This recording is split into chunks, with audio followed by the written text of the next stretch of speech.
नमस्कार दोस्तों, मैं कश्यप स्वागत करता हूं आप सभी का आहट एक अनहोनी की चैनल पर। दोस्तों, ये कहानी मुझे भेजी है विश्वकर्मा जी ने। ये झारखंड के रहने वाले हैं। रियल लोकेशन का नाम यहाँ पर नहीं लिया जा रहा है। विश्वकर्मा जी ने आज जो कहानी शेयर की है, मैं उसके लिए उनका शुक्रिया अदा करता हूँ और साथ में ये भी कहता हूँ कि आपके जैसी सच को स्वीकार करने की हिम्मत सब में नहीं होती है।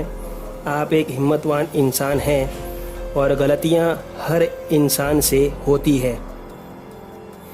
दोस्तों, आगे की कहानी विश्वकर्मा जी के ही शब्दों में सुनते हैं। नमस्कार कश्यप जी, काफ़ी दिनों से आपकी कहानियाँ सुन रहा हूँ और आपने जो डाकिनी की कहानी शेयर की थी तांत्रिक बाबा के साधक की, उसी से मैं प्रभावित हुआ हूँ अपनी यह आप बीती आपसे कहने के लिए। हमारा परिवार काफ़ी बड़ा है। मेरे परिवार में ज़मीन जायदाद काफ़ी है कि हमारे आगे की 5 पीढ़ी भी अगर कुछ ना कमाए तो भी हमें कमी नहीं होने वाली। ज़मीन जायदाद के इसी सिलसिले को आगे बढ़ाने के लिए मैंने 6 साल पहले एक बड़ी गलती कर दी थी, जिसकी सज़ा आज भी मैं भुगत रहा हूँ। दरअसल हमारे गांव में ज़मीन के एक बड़े हिस्से को लेकर के एक परिवार से काफ़ी तनातनी चल रही थी काफ़ी समय से, और उसका कोई नतीजा निकल के नहीं आ रहा था। और एक बार उस परिवार के सदस्य ने मेरे दादाजी पर हाथ उठा दिया था, जो मुझसे सहन नहीं हुआ।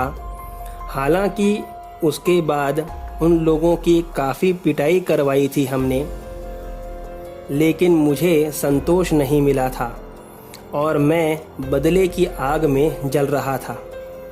एक दिन एक तांत्रिक के बारे में सुनकर मैं उसके पास चला गया अपने मित्र के साथ, और मैंने उस तांत्रिक से उस आदमी के लड़के को मार डालने के लिए तंत्र करने को कहा, और यह तांत्रिक मान गया। उसने मुझसे बकरे की कलेजी, मुर्गा और शराब मंगवाए और उस आदमी का फ़ोटो मांगा जिसको मैं मरवाना चाहता था। उसके बाद अमावस्या की रात्रि में उस तांत्रिक ने मेरे सामने एक मारण प्रयोग किया और मुझसे कहा कि जाओ, तुम्हारा काम हो गया। वो लड़का अब 3 दिन से ज़्यादा नहीं जिएगा और तड़प तड़प कर मरेगा। यह सुनकर मैं बहुत खुश हुआ और अपने घर चला गया। उसी रात करीबन मेरे घर जाने के 1-1.5 घंटे के बाद मैंने देखा कि मेरी खाट के बगल में एक औरत बैठी है जो काफ़ी डरावनी थी, और जैसे ही मेरी नज़र उस पर पड़ी, वह इतना गुस्सा हुई मुझ पर कि मुझे उसने उठाकर पटकना शुरू कर दिया, और वह रुक ही नहीं रही थी। मेरी चीखें निकलने लगी ज़ोर ज़ोर से, और सारा घर इकट्ठा हो गया और उन्हें कुछ समझ नहीं आ रहा था, क्योंकि मैं हवा में इधर उधर उड़ता और गिरता पड़ता नज़र आता और वह पिशाचिनी उन्हें नज़र नहीं आ रही थी। उसने मुझे इतना मार मारा कि मेरे जैसे प्राण ही निकल गए। मैं मार से बेहोश हो चुका था और उसे लगा कि मैं मर गया। तब वह मुझे छोड़कर चली गई। मुझे घर वालों ने हॉस्पिटल में एडमिट करा दिया।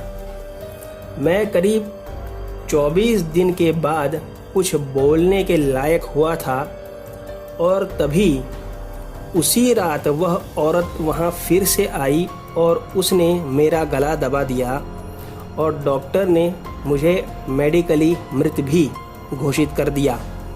लेकिन तभी चमत्कार से वापस मेरी सांसें चलने लगी।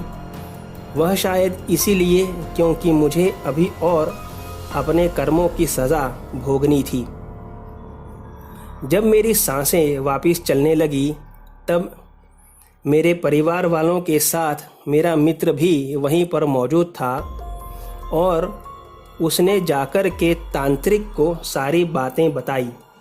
तब वह तांत्रिक हॉस्पिटल में मुझसे मिलने के लिए आया और मेरी हालत देखकर वह समझ गया कि कुछ गड़बड़ हो गई है।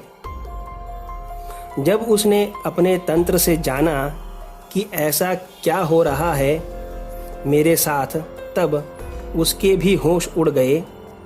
दरअसल जब उस तांत्रिक ने पिशाचिनी को उस लड़के को मारने के लिए भेजा था, तब वह लड़का दुर्गा सप्तशती का पाठ कर रहा था।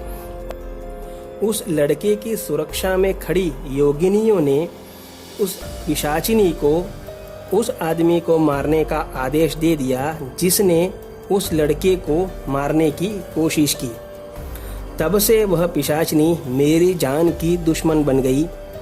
सारी बात जानने के बाद मेरे पिताजी स्वयं उस आदमी के घर गए और उसे सारी बात बताई। तब उस भले लड़के ने मेरी जान बचाने के लिए दुर्गा सप्तशती का पाठ किया और वह पिशाचिनी मेरा पीछा छोड़ वापस चली गई।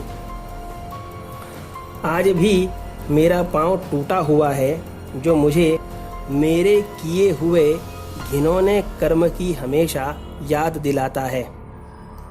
दोस्तों, यहाँ पर विश्वकर्मा जी की कहानी समाप्त होती है और वाकई में कई मायनों में ये काफ़ी कुछ सिखा जाती है। तो दोस्तों, कैसी लगी आपको आज की कहानी मुझे कमेंट बॉक्स में ज़रूर बताइएगा। मिलते हैं अगली कहानी में, तब तक stay home, stay safe. Thank you.